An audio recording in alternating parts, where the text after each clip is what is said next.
and you ask in a way that it's not a yes, no. It's more of a like, well, could you do 500,000? What would that look like? What would it take to get that approved in your organization? That's good. I like that a lot. Mm. I like that. And you know, you mentioned this in your bio. You talked about the difficulty that women have in creating and doing that ask. That's What right. is it about? What is it about Yeah, as women? yeah. And listen, I've raised money in various ways. And I remember years ago, someone said to me, "Oh, that's not very ladylike for you to be asking for money." Oh, And so, you geez. know what? I thought, that's it. I'm going to teach everyone I know how to raise capital, and we're going to do it. And we're going to be fabulous women. We're going to be rock stars, and hence the name. Yes. Um, but you know what? That's really real, right? Even though I fight against it each day, money's not something that we grew up talking about at the dinner table. Right. Right. Um, Hello, my extraordinary women friends. Today, I am honored to have Gayle Jennings O'Byrne, the CEO of Walkstar Capital and co-founder of the Walkstar Fund. With an early stage venture fund that champions the future of consumption and innovation through a unique female arbitrage strategy, focusing on women of color tech entrepreneurs, as she calls them, walkstars. Gayle is reshaping the landscape of venture capital. Recognized as one of the 10 women changing the landscape of leadership by the New York Times in March 2021, named one of the top Black venture capitalists by Business Insider in February 2024, and celebrated as a top 10 woman of influence in venture capital by Venture Capital Journal in July 2022. Gayla's accolades speak volumes to her impact and influence in the industry. She's not just a leader, she's a visionary change maker, and as you can guess, an all-around general badass. I loved meeting her. In today's conversation, Gayle will share her journey to founding Walkstar Capital, the Walkstar Fund, and the Walkstar Academy, shedding light on the challenges and triumphs of raising capital as a woman, and more specifically as a woman of color in the tech industry. With women receiving a mere fraction of venture capital-backed funding, a statistic even more dismal for women of color, Gayla's insights into navigating these waters are more crucial than ever. She'll dive into the trenches of raising capital, offering her seasoned perspective on how women entrepreneurs can effectively gain access to the capital they so rightfully deserve.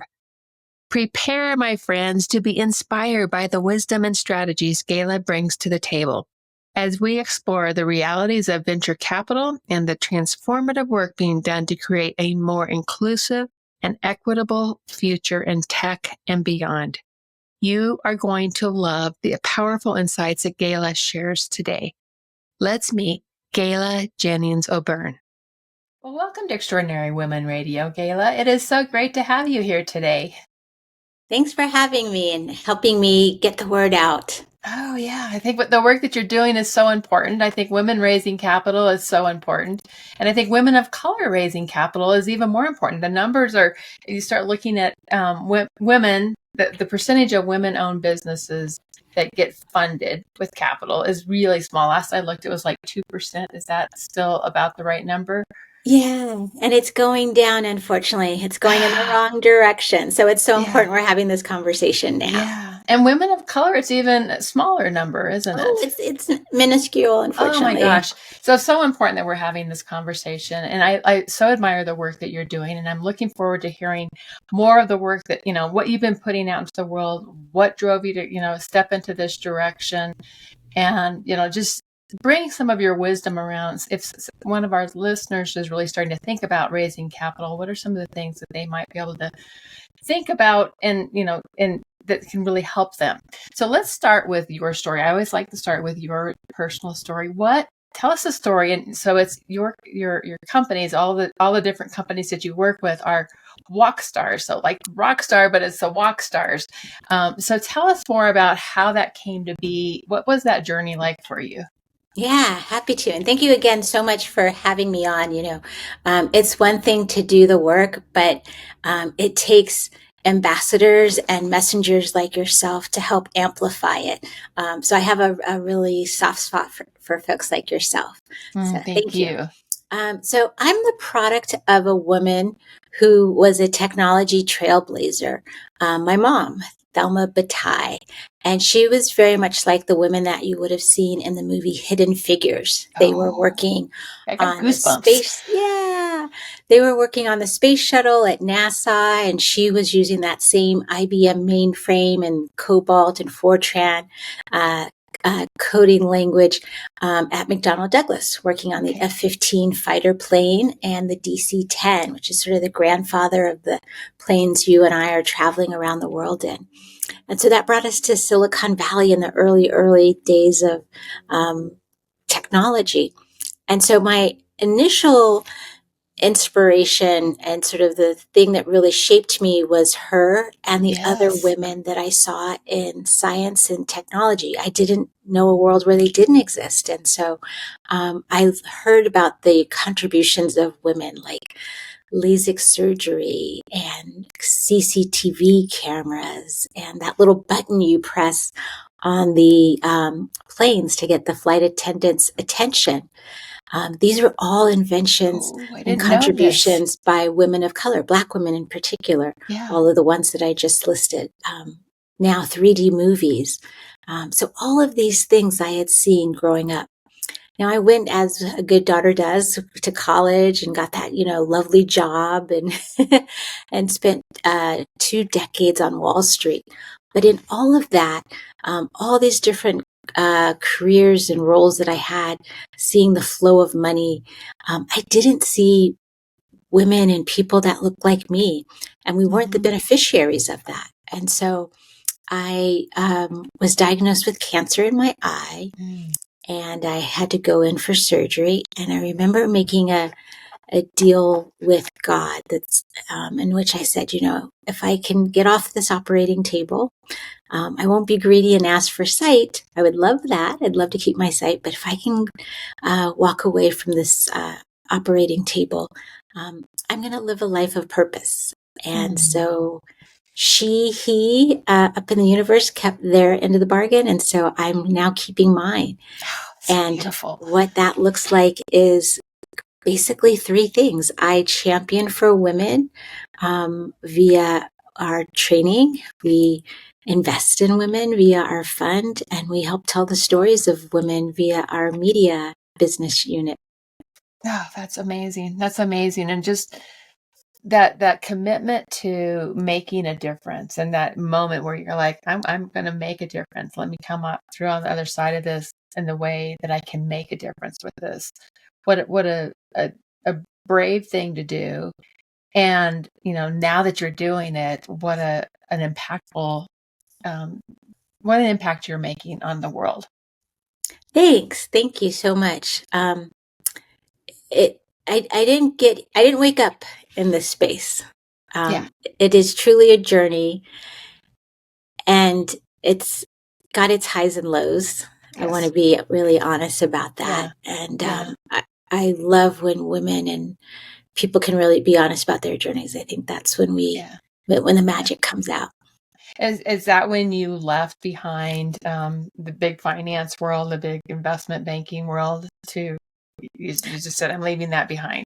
I did. I did. I said it, and then it took about a year to do it. Mm-hmm. The CEO, Jamie Dimon, was very gracious and wrote a lovely op ed about the importance of the work that I was, wrote an op ed about the importance of the work I was leaving to go do. And I knew I had three things to offer. One was a little bit of my own balance sheet. So I knew I Mm-hmm. could, provide some capital and funding.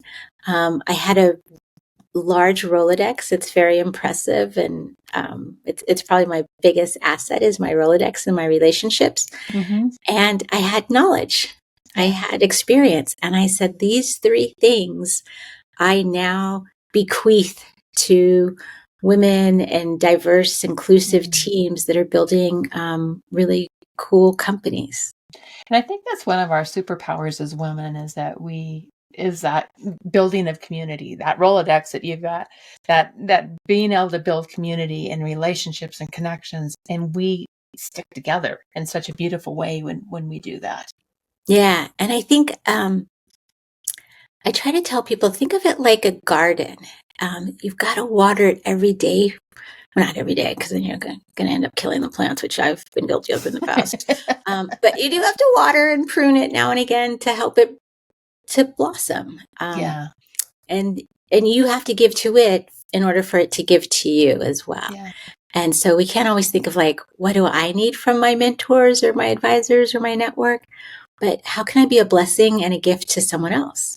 Yeah, totally. That's so good. So good. So we've heard all the stories of women raising capital and the challenges of women raising capital. And what is it, has this, I know you say this it's dropped, it's gotten worse. Why has it gotten worse? And what's the timing right like now look like in that industry? Yeah, the thing that's making the fundraising so hard right Mm-hmm. now is that we're just in a volatile economic cycle. So Mm-hmm. when you take elections, when you take the situations geopolitically around the world, when you take inflation and rising prices, gas prices, food prices, when you take the economy in terms of jobs and housing prices and interest rates, it sort of impacts everything in terms of like, are people feeling confident to make investments? Are people investing in new companies? Are they, changing their risk profile? Right. Um, the other thing, which probably is a little more controversial, is there's also, I think, we're 3 years post George Floyd, and that energy around equality and equitable access to opportunities and capital is kind of moved out of the headlines, right? And Yeah, so right. I think people are just sort of hunkering down and trying to just stabilize things, right? Their Right. families, their finances. They're waiting to see what's going on with interest rates, with elections, It's a conflicts lot in of different. waiting and Yeah, not yeah, actually that's stepping right. out into the spaces where they might otherwise. That's right. So yeah, so Yeah. when you sort of fold all those in, it starts to look like less money flowing to entrepreneurs. Um, Yeah. but what I will say is that there were a lot of companies that have been built during recessions. Yes. When you think of companies like a lot of the tech companies that were built, even things like the Trader Joe's, I believe, General Motors, there was a lot of companies that were built during recessions and crazy times. General Yep. Electric, General Motors, IBM, Definitely. Definitely. Disney, right? Hmm. So when you think about that, I tell people continue to go for it. Don't let the external economic factors at play stop you from building and putting that great innovation out into the world, because you So are how, solving problems. yeah. So how can women really step into that space right now? Given these different circumstances, what are some things, what are some tips that you can give that really help women be successful in these times? Yeah, so when it comes to raising money, there's a couple of things that we should always be thinking about. One is that the capital raising itself is almost like a campaign. It's got a beginning, a Hmm. middle, and an end. So think of it almost like as another job that you have, Hmm. right? You're Hmm. CEO, you're chief bottle washer, you're your own social media, you're your own campaign biz dev person too. And so run it like a campaign. We're in campaign cycle now, right? We see political campaigns being launched and run. So the first thing is to think of it like that. Get a team in place around you. Give everyone roles within that, your board, your staff, yourself, and then run it with some real timelines and milestones and the follow up. So many of us go to meetings and then we never follow up afterwards, right? Mm, That little thank you can be that the one thing that might get you another meeting and another look see. And yeah. so follow up's really important. The other two tips I would say for women who are trying to raise capital is do your homework on those that you're asking capital from. There might be a mutual connection that you have. Maybe you guys went to the same alma mater. Maybe your kids go to the same school, right? So do the homework. Find out what they've invested in before, why they invested in it. And listen, some of that's not going to be readily available, right? We're not all super sleuths. And so guess what? Start the meeting just there. Hey, why did you take this meeting? What would you like to get out of it? What have you invested in before? What kind of checks do you write? It's okay to ask questions just to, as an icebreaker to begin the conversation. And then the third and most important thing I want to say is that make the ask. And what I mean by that is so often we'll tell people that we're raising capital, we're trying to raise, let's call it, $2 million for your company to grow and scale, but you never actually make the ask of that person. And so what that could look like is, hey, we're raising 2 million, but I want to know if you and your company could come in at $500,000. What would that look like for your organization? Number. That's right. Yeah. And then ask and pause and let them answer. Yeah. Just like the sales conversations that we have, it's like, the things that we learn is in the world of sales. It's the same thing. You're in that space of really pausing and doing the ask. And I love that you're putting a number to it. It's not, you're not leaving it for them to kind of guess where they want to put it. You're actually putting a number to it. That's right. And you ask in a way that it's not a yes, no. It's more of a like, well, could you do $500,000? What would that look like? What would it take to get that approved in your organization? That's good. I like that a lot. I like that. And, you mentioned this in your bio. You talked about the difficulty that women have in creating and doing that ask. That's right. What is it about? What is it about? Yeah, as women. Yeah, and listen. I've raised money in various ways, and I remember years ago someone said to me, "Oh, that's not very ladylike for you to be asking for money." Oh, so you know what? I thought, that's it. I'm going to teach everyone I know how to raise capital, and we're going to do it, and we're going to be fabulous women. We're going to be rock stars, and hence the name. Yes. But you know what? That's really real, right? Even though I fight against it each day, money's not something that we grew up talking about at the dinner table. Right. Think about, I remember in the, 90s and 2000s, like you didn't talk about like trying to ask for raises and increases in salary at your companies, right? It just wasn't very ladylike. I saw the guys doing it, but I was like, oh, my performance will stand in my place instead of me asking for it. Right. And that's shifting. So it's so good to see that shifting, and so much training is out there to shift those conversations. That's right. And so I think for us, we've got to be more intentional about why we're raising capital and the types of capital that we're raising. Mm-hmm.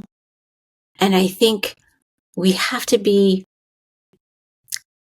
more coming from a place of helping others share in the success of what we're building. I find too often we ask it in a way that's almost like asking for a favor. That's an interesting. And I found even for myself, because, we had to raise capital for the Walkstar Fund, right? Walkstar Fund is a venture capital fund that invests in early stage tech companies by women. So we went out and raised multi-millions of dollars that we now invest in startups. Mm-hmm. And so even in us raising the capital, I first started by asking people, hey, will you invest in the Walkstar Fund so then we can invest in women entrepreneurs? We didn't get very far in that. Maybe a couple million, a couple of maybes, a couple like, hey, come back, stay in touch, all those sort of nice little ways people have of not saying no, but not saying yes. Right. And I thought, what am I doing wrong? What can I do better? How do I close these conversations to positive outcomes? And I changed two things. One, I started inviting people as opposed to asking. Yeah. This It is was an like, opportunity that yeah, you have. yeah. It was like, hey, these women are building amazing companies. There's some new cool technology that's coming out. Walkstar Fund is going to be the beneficiary of some huge returns, some amazing value being created, some huge profits. I'm speaking to you today because I think you should join us and share in that success. Yeah. That's very Yeah. different than being like, hey, can you write a $500,000 check, Yeah. right? So moving from asking to inviting, Mm-hmm. and now it takes a mind shift of in our side ourselves. But once I Mm-hmm. got and embraced that, it really changed the conversation I was having with people in my success in raising capital. The other thing that I did was I changed how I talked about who we were investing in. And so I really had to start to paint a picture of the technology that I was seeing around me that I wanted out in the marketplace. Mm. And so one thing, instead of saying, we want the capital to invest in companies, I started by saying, hey, take out your iPhone, take out your Samsung. And the person would take it out. And I'd say, can you tell me who the third person to call you was today? And they'd flip through their phone and they'd be like, yeah, Mike called. And I go, oh, awesome. I go, you know how you know that? And they'd say, no. And I said, because a Black woman invented caller ID. That's the story part of this, right? It's really Yeah, bringing the that's the stories to story life. part. That's right. Yeah. And I would tell them a few more technologies. And I said, so what would it be like if you didn't have that nanny cam? How safe would you feel at home not being able to see into your child's bedroom, your newborn's bedroom? And I said, those are the types of women and startups that I'm investing in so that you and I can have this quality of life because of certain technologies that are in the world. And I said, think about if we didn't invest in that caller ID or that woman in her CCTV camera. Right. And it It wouldn't completely be there. changed the conversation.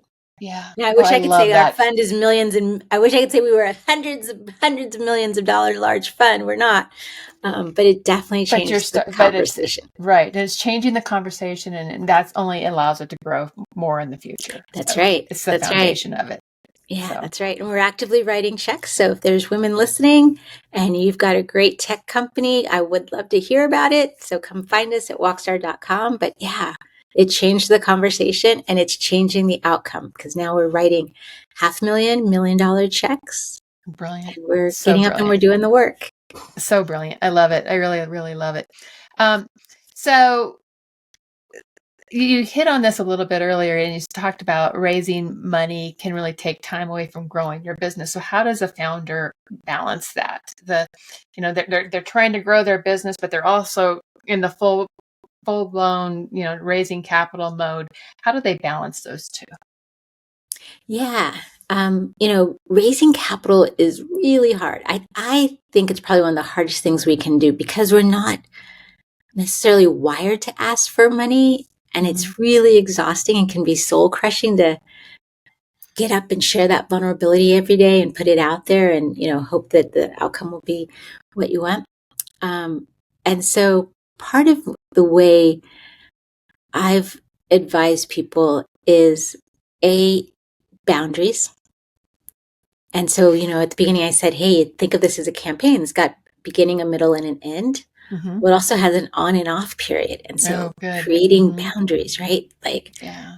So you're this, not just nonstop because you'll burn out if you'll you do burn it that out. way. You'll burn out. Yeah. I remember there was a time there where I couldn't wake up without seeing everyone and like thinking they were, a check, right? Like, oh, the woman in line in front of me at Starbucks said something about how like she thought what I was doing was great. And I was like, oh my God, maybe there's, $50,000 from her, right? Like, no, it was just the lady in front of me at Starbucks. Right. That's really all it was, right? So, getting out of like looking at everyone in every situation as a potential investor.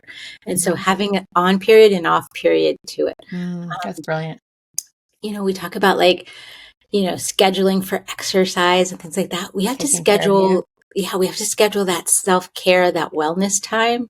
Mm-hmm. I think, we're in some ways wired to be people pleasers and take care of others. And, particularly as entrepreneurs, right, there's just 110 things we're responsible for. So part of it is like finding that wellness and self-care time as well. Yeah. Yeah. Totally agree with that one. Yeah. And then the third is delegate. Yes. Delegate. Like, part of fundraising isn't the responsibility of the CEO. It's everyone's responsibility.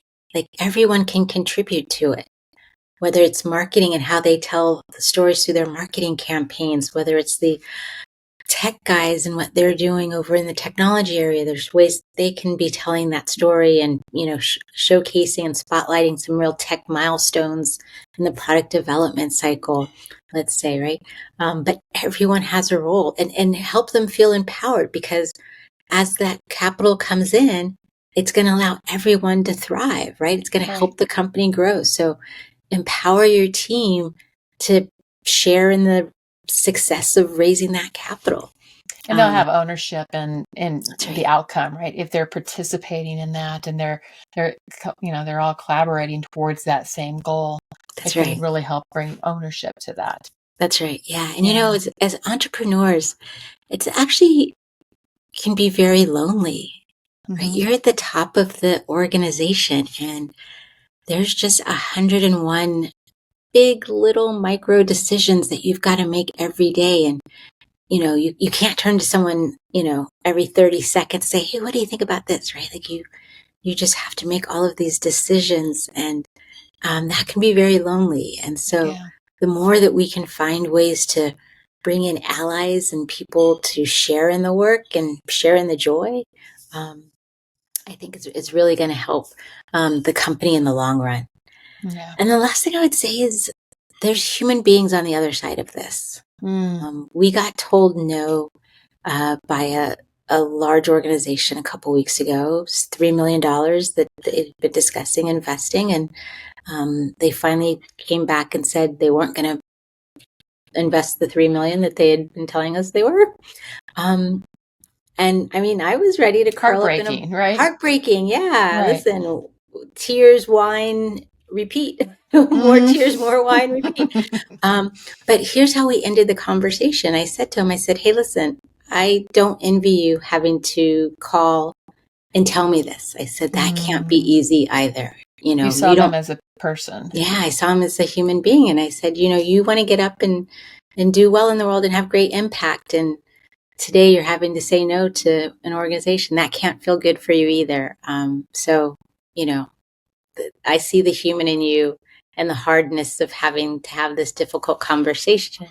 And so I just want I see you as human being. And they'll remember that. They will remember that statement from you, and that connection and that empathy that you shared. That's right. In that moment, that could turn around and result in a different type of relationship in the future. Yeah, that's right. And and if it doesn't, it's made a great relationship within myself. Like, I feel like a good person. Like, I saw another human being. I kept my humanity and my empathy. And I feel good regardless. When I hung up the phone, cool. I felt good about who I am and who I stand up and how I show up.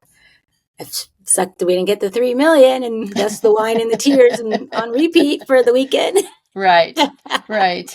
But listen, the other side of this is, and I tell this to my team, is remember why you get up each day. You don't get up because you work for Gayle and you work for Walkstar Capital. You get up because of the women and the teams and the inclusive, diverse teams and the technology we want to see in the world.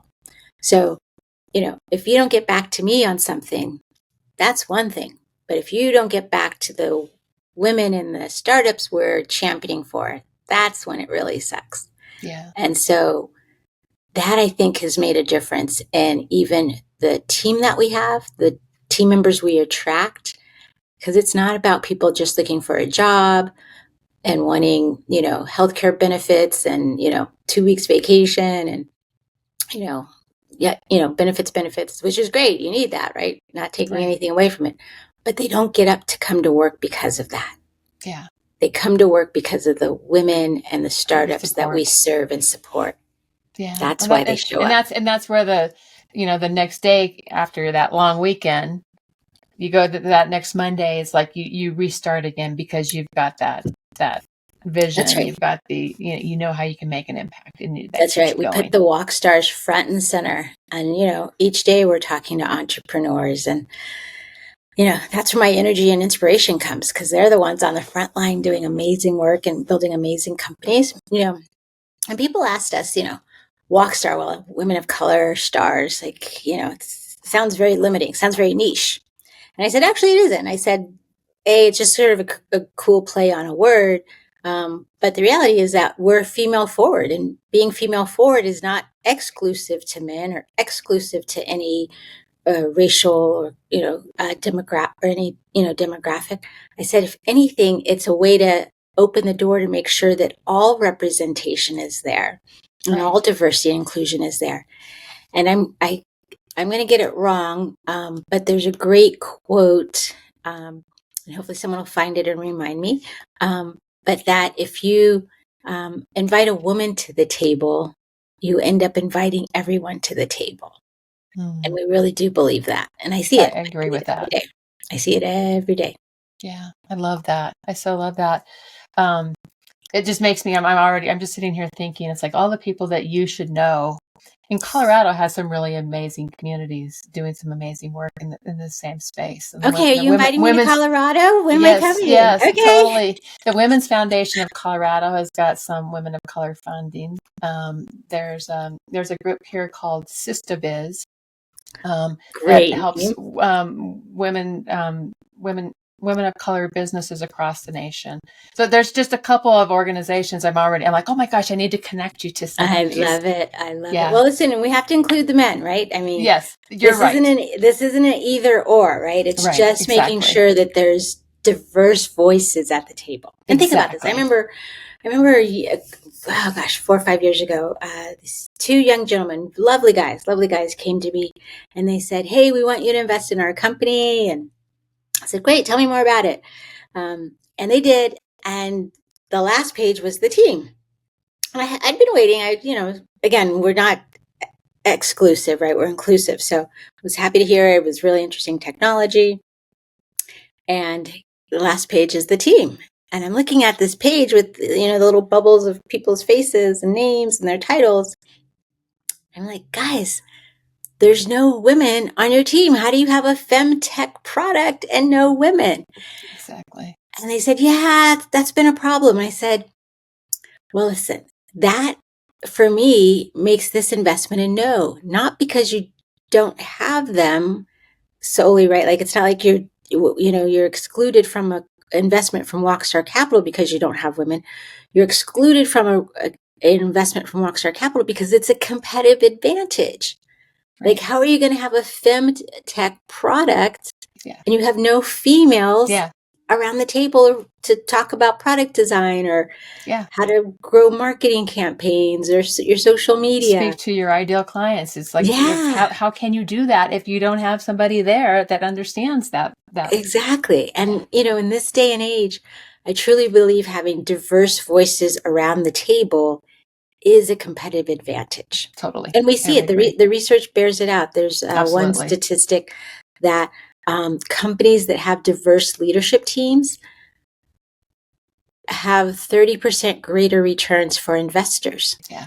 Yeah. Those I are mean, real that dollars. tells it. That That's tells the bottom line. And I can't understand why that doesn't shift more quickly when you have, that's a McKinsey report, is that's that right. came out of? Yeah, that's Yeah. right. And That's right. when that kind of research has been done, I don't understand why it doesn't shift more quickly.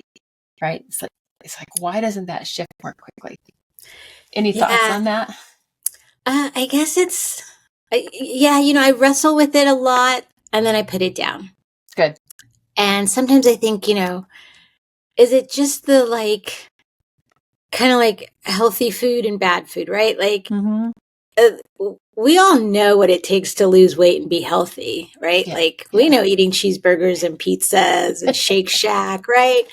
But then a new diet comes and we're like, oh my God, let me read up on it. It's like, okay, so 2 ounces of, lean chicken and like 3 servings of, fresh vegetables. Like we know this. Like it's not like we don't know this stuff, right? Right. But what we're talking about is changing behavior, right? Right. Changing behavior and moving people out of comfort zones and yeah, their comfort zones and into places and spaces that aren't so comfortable and don't have a great outcome. And so I think there's something in that. I still wrestle with it, but I think that also led me to want to focus part of the team on storytelling, because I believe that if we can change the narrative and the stories that are told, and if we can start to see each other as human beings, then we will start to have greater trust in one another. Yeah. And then we'll have greater comfort in, be it investing in people, be it working with them, be it hiring them. Yeah. It's the Um, real human to human relationships that yeah. shifts that. Yeah. Yeah. And it's funny. Versus I mean, we the invest in tech, but sometimes tech gets in the way of that too, right? yeah. It can Yeah. help bring us together, and it can also bring us apart too if used Yeah. in other ways. Um, Well, I love your so, viewpoint on this. It's like, it's just really make it about the human relationships and the connections. And that's what will shift this. That makes a lot yeah. of sense to me. Yeah. I saw it once on a plane. A guy next to me, he and I started chatting. And I was in my early 30s. So I just got out of my 20s. So I'm Wall Street, sitting in business class for a flight, sitting next to this more established, mature guy who's, been in business class probably for, the last 3 or 4 decades. Um, and so I'm sure he's probably like, what's this young black girl doing sitting here next to me in business class? And we start chatting. And it was amazing how many things we had in common between golf and like the golf courses we've been on, sailing and what parts of sailing we like, and getting our sailing certification, skydiving. He skydived and well, he was, he was a pilot and had many jumps as part of his early military. I was skydiving for fun, places we had traveled, and and it was just this beautiful moment of like these two different generations, two different people couldn't have grown up, totally different, but yet there was just these common life experiences, and it was a beautiful aha moment for both of us. And I think that's Hmm. part of the see people as humans, um, that I try to carry with me now, Hmm. because again, I could have just seen him as this wealthy older white guy businessman, straight out of central casting for, a Yeah. spot on in the movie Wall Street or something. He could have been Gordon Gekko. Yeah. But yet, in talking to him, we found things in common. That's so Yeah. wonderful. I love it. I love it. So, if somebody's thinking about starting a company and that they will be wanting to, really go out and raise capital for, what kind of companies are best to think about? Great question. One, I think, before even sectors or the company, I think people need to really look at like what's a market issue that's not being solved right now. Hmm. Hmm. What's Where's something that gap? people, yeah, where's a gap and can I fill it? And part of it is looking around the spaces that Yeah. one of the things we say is we invest where women are, and where much of where women are is around consumer and consumption. Yeah. About 90% of what gets consumed, women have some influence over. So what you eat, the shows your children watch, the clothes they wear, what Yeah. schools they go to, the car your husband may drive, um, the elder care center that your mother may be, Hmm. at. Um, and so they see those things, and then they see the problems and they see opportunities. And so we go where women go.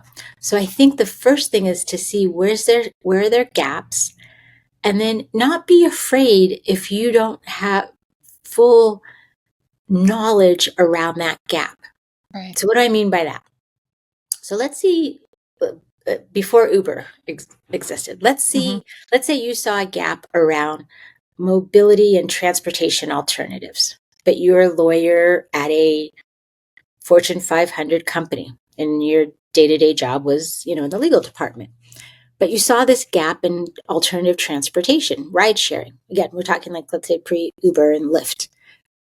So you see this problem. You could still be the person to build that company. Right. And here's why, because you've seen the problem. And now your job is to go build that team, right? That great A team that can help you build it. Doesn't mean you need to know how to code, doesn't mean you have to have been in the transportation industry for years. But if you have the ability to see a problem, help articulate a solution, and can rally the right people around you, be it your employees, be it the investors, be it customers that are going to try it out, right? Like, you can be a successful CEO. You can successfully build that company. It reminds me of, yeah. It reminds me of my client, ours, is Rafshan, that I had mentioned to you in the green room today. And so she founded her company, Call Emmy. And Call Emmy was, the need that she saw was she was a very busy executive mother, and she needed support as a busy mother. And she needed childcare. She needed house care. So she created an app that is all about bringing resources to very busy moms. That brings, that they can pick up their phone and they can get support on a very, quick way when that busy mom is needing something. And so that was based on this unmet need that she had as a busy executive mother. And she says, I'm doing this. I'm creating this. And she brought the team around her that created the app, that, did all of the different pieces, and has built her company, Call Emmy. And so that was it's been a really fun unfolding to watch. That's a great example. And the other thing I would say, and the reason why I bring that one up, is because too often women build companies that are service oriented. They're solopreneurs, right? So they've thought of this idea, this company, and they may have one or two people, but for the most part, it's a solo entrepreneurial endeavor. What I want to see more of is, and I worry about women not stepping into this as much as they should, is they see something, they go, oh, you know what? And listen, I'm going to be proven wrong, and there's going to be a $1 billion valued company that's going to IPO tomorrow around this, right? So they see a new hair care, and they come out with a new hair care because they wanted it, but have they tested it in the market that enough people have that same hair care problem, or eye care problem, or foot care problem, whatever the fill in the blank care is. And they say, well, I'm going to do this because I have this problem, right? Without really truly testing it. That's one thing I caution women about. The other is they go into places and spaces because it's where they've historically in their career gone, right? Again, so using that legal, that person that's working in the legal department, they think, oh, I'll sort of stay in legal, right? I've, 20 years, right. Stay in that vertical. Stay in that vertical. And you don't have to. You really don't have to. It's about just putting the right team together. And then the third is, we do more things alone as women. Again, that solo entrepreneurship. And it's funny because and listen, I'm making a lot of broad statements here. So again, there's always going to be the exception. There's always going to be, a space where it's where it could be, what I say can be proven wrong. I'm okay with that. But I see guys come up with an idea, and they go get 3 other of their fellas, and then they go build it. Yeah. And we come up with something, and we kind of say, no, I'll keep my day job. I'm just going to work on this over here on the side by myself. And then I'll pop out and do something on the weekend with my family. And then I'll go back and huddle and work on this a little bit. Whereas guys kind of just get a bunch of other folks in the room, and together they hash it out. Yeah. And then and the this next is such thing our superpower of gathering, right? we need to lean into it. Exactly. Let's use it. Let's use it. Let's get our fearless girl stance going, right? So we need to harness community better. So good. So I could go on all day long with you, because this is really a great conversation. Where can people learn more about your work, about your Walkstars Academy. Just tell us a little bit about that. Yeah. Thank you. Yes. So, if you are an entrepreneur who is thinking of raising capital, I want you to come join us at Walkstar Academy. It is a free course. It's a mini course, and you're going to learn about the different types of capital. If your company is investable, you're going to get introduced to investors. You're going to meet other entrepreneurs who are raising capital, and it's free. So come That's to awesome. walkstar.com. Yes, this was through the generous grant from the Walmart Foundation with our Wow. partner Ghetto Film School. So you're also going to learn how to tell your story and raise your brand and marketing. And you're going to get like thousands of dollars worth of like marketing advice and storytelling advice from Ghetto Film School, who's our partner in this. That's one. Two, if you are in the midst of raising venture capital, that's very different than capital. There's lots of types of capital. But if you're raising venture capital, I want you to come find us as well at walkstar.com because we are actively writing checks across the country for startups. And then third, we have Walkstar Media, which we've just recently launched. We're about to announce the the executive director of that division. And we are wanting to support the creative community as well, so that we're getting great stories out there about women, whether it be on film, television, Broadway, gaming, Wow. museums. Wow. Yeah, storytelling is so important to Really how we is. communicate and preserve culture. So good. So good. Walkstar.com. Just come to WOCstar.com, walkstar.com. Find us So a lot of good. ways. It's so awesome. The final question I always close with is what are 3 pearls of wisdom you'd like to leave with us today? 3 pearls of wisdom. First is boundaries and time for yourself. We can't lose you. We need you all. So we Right. need you healthy and thriving. Yes. So that's the first pearl of wisdom. The second is do more listening than talking. I try to practice that. I haven't perfected it, but I'm still practicing. So more listening than talking. And then my third is just be a blessing and a gift to someone else. Mm. It pays huge dividends.